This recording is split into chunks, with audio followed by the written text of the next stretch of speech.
Bismillahirrahmanirrahim. Assalamualaikum warahmatullahi wabarakatuh.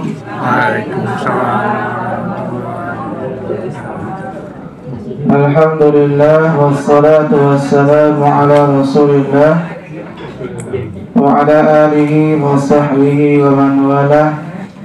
Wala hawla wala quwwata illa billah.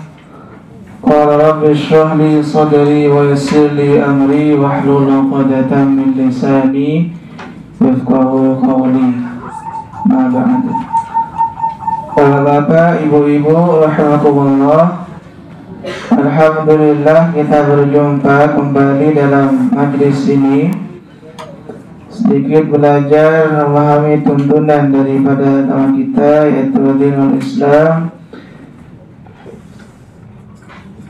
Kita bermohon kepada Allah Subhanahu wa ta'ala selalu diberikan keistiqomahan di dalam bertalabul ilmi, kemudian sedikit demi sedikit mengamalkan, sedikit demi sedikit, ya banyak bagus.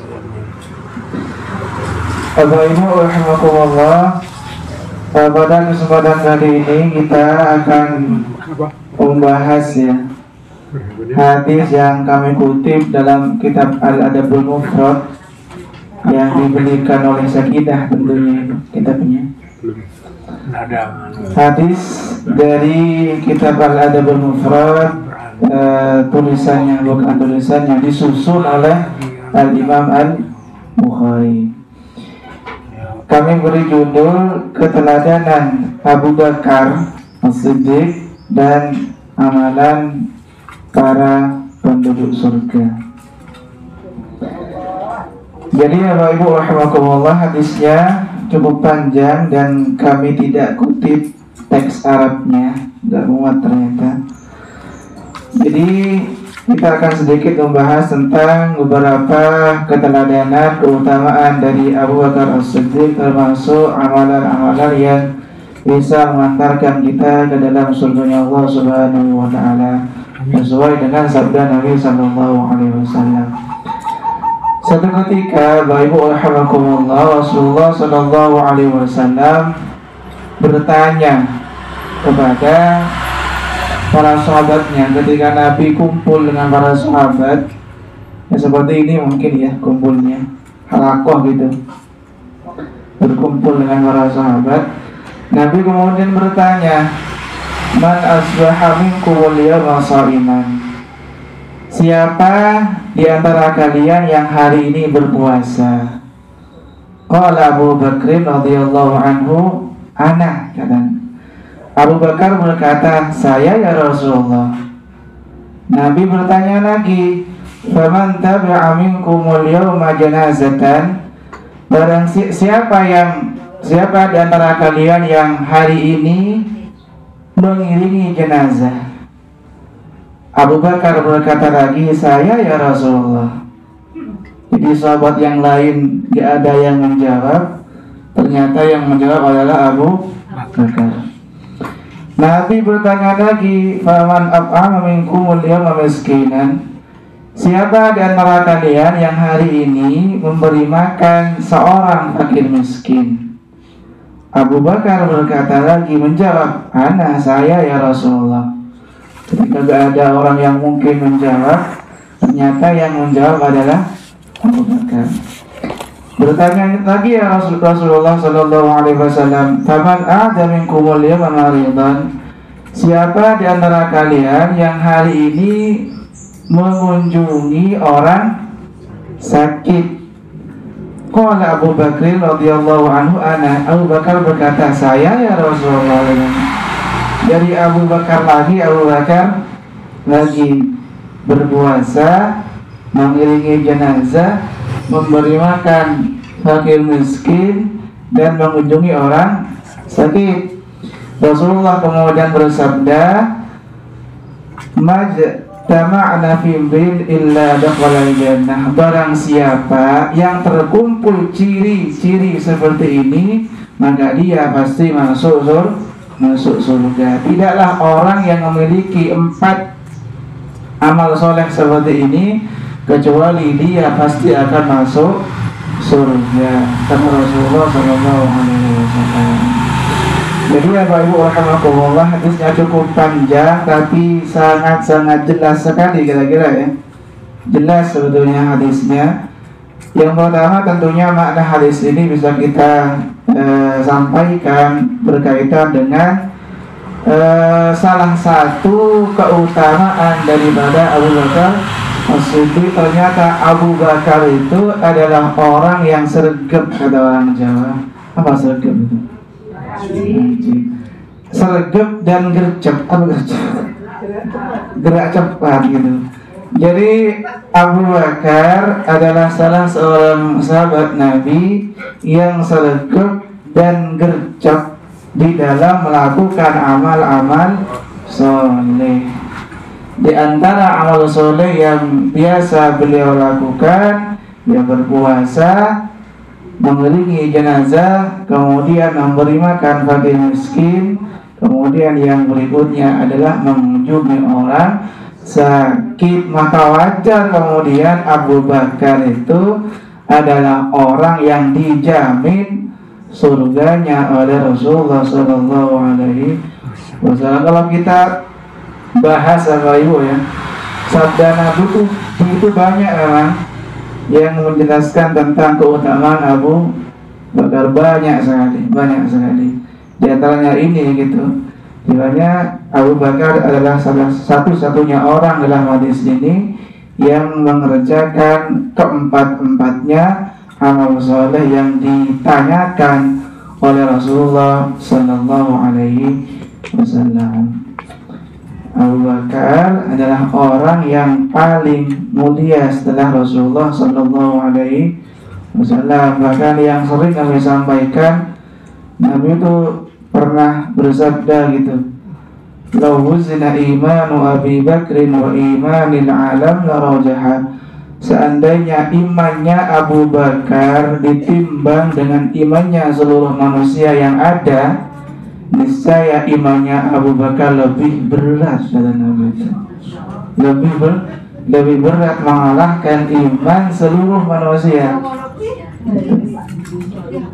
Itu kata Rasulullah SAW. Jadi memang dan banyak hadis-hadis yang lain sebetulnya Bapak Ibu ya. Mungkin ada pembahasan tersendiri berkaitan dengan keutamaan atau keteladanan dari Abu Bakar As-Siddiq. Tetapi yang menjadi poin kita pada kesempatan kali ini adalah amal-amal soleh yang disebutkan oleh Rasulullah SAW. Tadi apa saja? Puasa, mengiringi orang jenazah, memberi makan, dan mengunjungi orang sakit. Sekalipun kita bukan Abu Bakar, dan memang bukan itu, bukan Abu Bakar yang sudah secara jelas disampaikan oleh Nabi masuk surga gitu.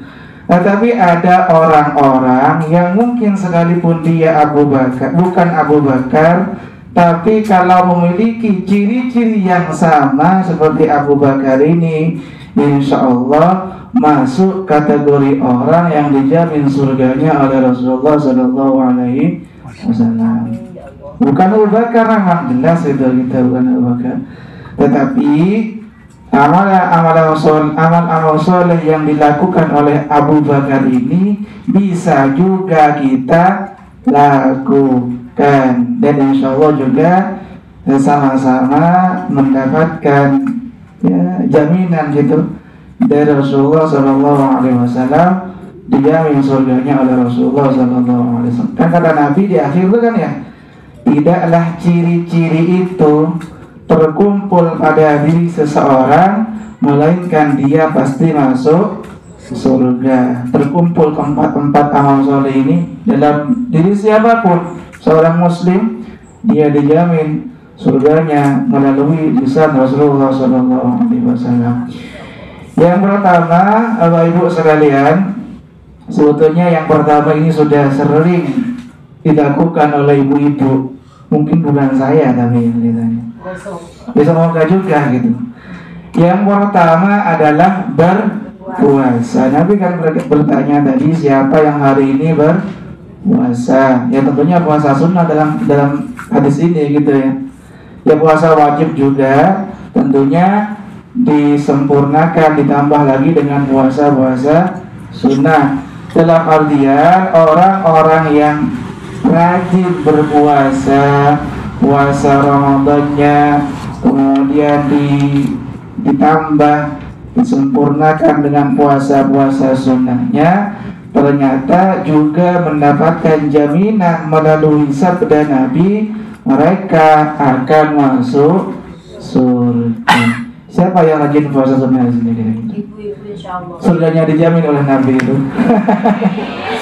Kan gitu ya. Ternyata dijamin surganya oleh Rasulullah dan Nabi gak bohong ya ibu ya. Saya aminkan. Ya. Dan Nabi tidak. Saya aminkan. Ternyata ibu-ibu di sini sudah dijamin loh. Insya Allah melalui lisan Rasulullah surganya, amin. Kita enggak. Ya semuanya, ibu-ibu termasuk bapak-bapak, semuanya. Gitu. Kong puasa Senin Kamis ini. Gitu kan. Dan memang Bapak Ibu Allah banyak juga gitu keutamaan-keutamaan yang lain bagi orang-orang yang memang rajin melaksanakan puasa gitu. Banyak di antaranya hadis kami cantumkan di situ cukup panjang. Kata Rasulullah sallallahu alaihi wasallam, "Kullu 'amali ibni Adam yudha'afu al-hasanatu asyru amsalha." Setiap satu amal soleh yang dilakukan oleh seseorang, oleh anak Adam, itu pahalanya dilipat gandakan 10 kali lipat sampai 700 kali lipat. Jadi kita satu amal soleh yang kita lakukan, pahalanya atau balasannya itu minimal 10 sampai 700 kata Nabi. Kemudian Allah subhanahu, jadi ini hadis qudsi ya Pak Ibu ya. Hadis qudsi berarti ini. Qala Allah azza wa jalla illa shaum, kecuali puasa kata Allah.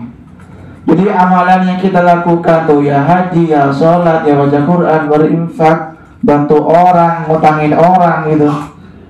Ingat ngutangin orang juga amal soleh gitu. Ngutangin orang gitu. Itu dicatat balasannya minimal 10 maksimal 700. Kata Allah kecuali puasa.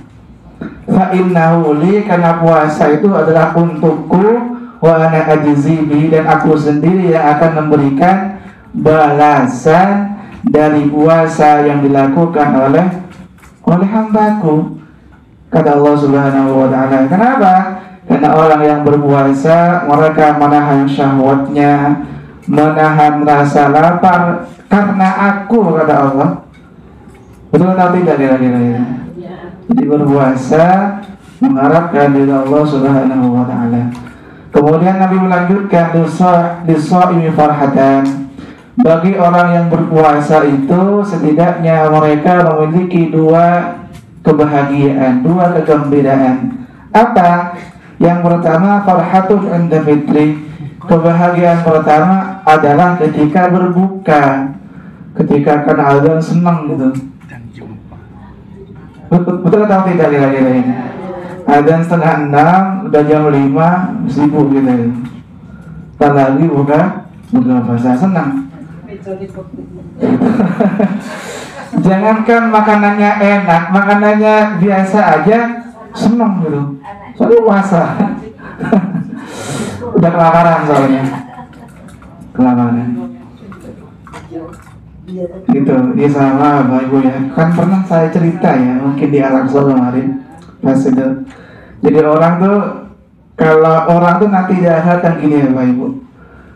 Mereka itu banyak di akhirat itu sebelum ketika kiamat gitu ya. Banyak di antara manusia itu yang bahkan tidak mengharapkan surga. Selamat saja dari neraka itu sudah senang gitu. Sudah alhamdulillah. Ternyata oleh Allah dimasukkan ke surga, kan keren gitu ya.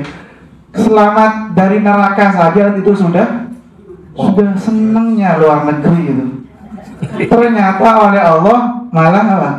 Dimasukkan ke surga. Ini sama dengan orang yang kelaparan, dikasih makan tahu tempe udah senang, dikasih rawon senangnya luar biasa itu. Malah makin senang. Sama orang yang berpuasa juga gitu. Ketika akan berpuasa mungkin yang ada di depannya hanya nasi dan tahu tempe itu sudah enak, apalagi kemudian ada bakso, mungkin ada apa namanya itu, apa benar itu Sop Madura. ada kaldunya bunor mungkin di depannya. Itu malah senangnya luar biasa. Bisa goyang lidah. Jadi itu. Jadi orang yang berpuasa, kata Allah Subhanahu wa taala, dia memiliki setidaknya dua kebahagiaan. Pertama ketika akan berbuka.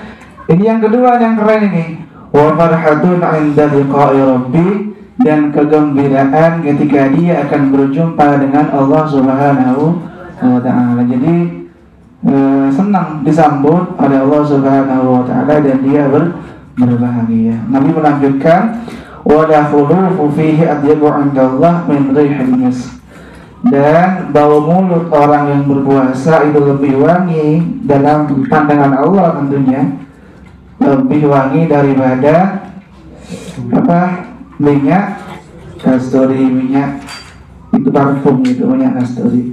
Itu bagi Allah, Bapak Ibu, bukan bagi kita itu. Jadi maksud saya ya tetap gosok gigi itu.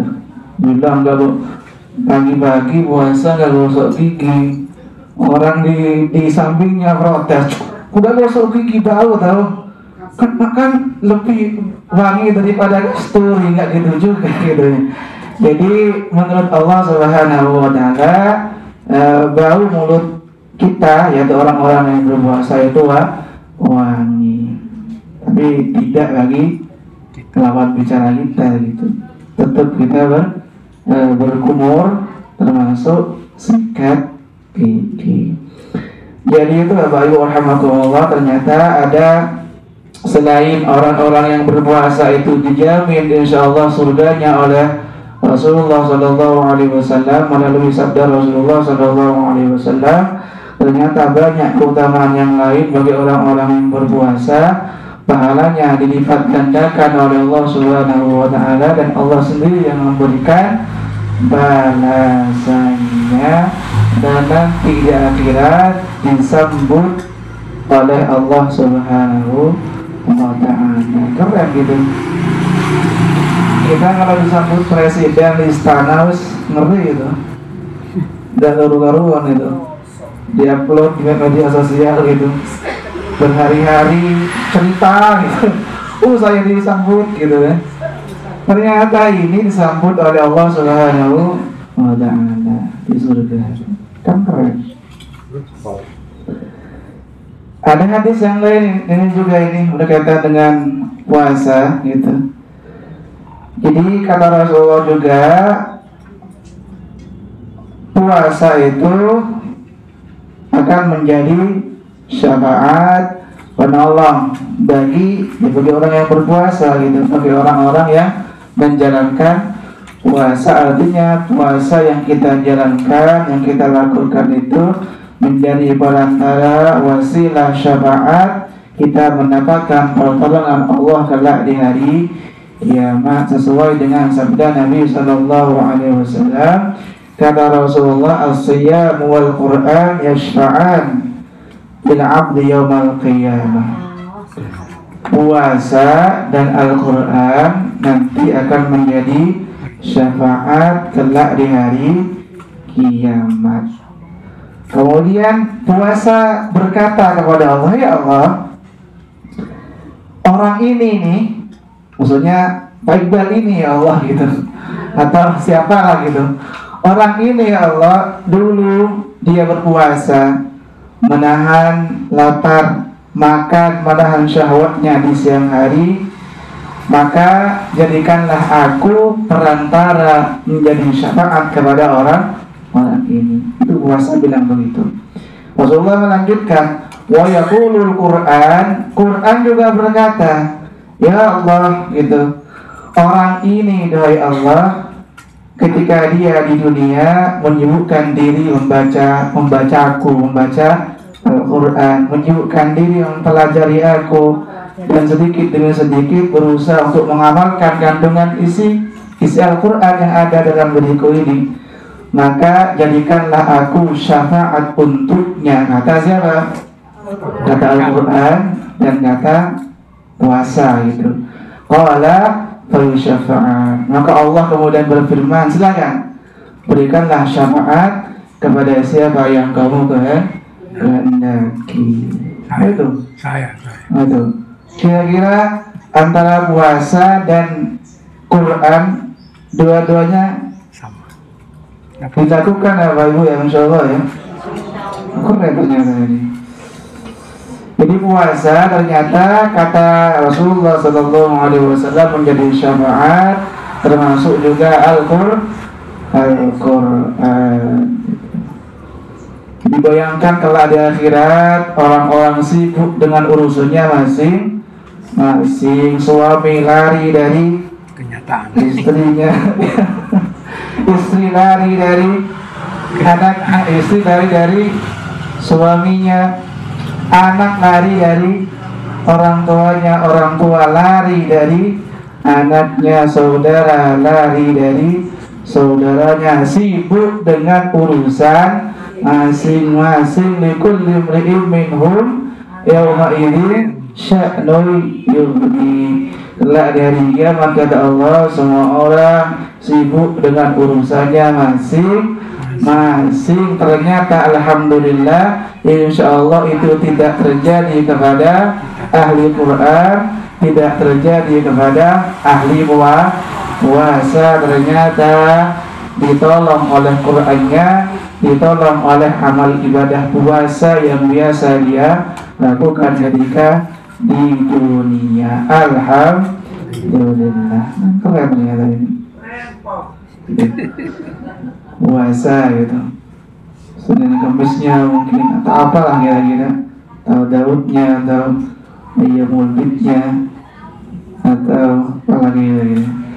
Sering kami sampaikan puasa sunnah itu kadang-kadang lebih sulit Bapak Ibu ya daripada yang Ramadan maksudnya.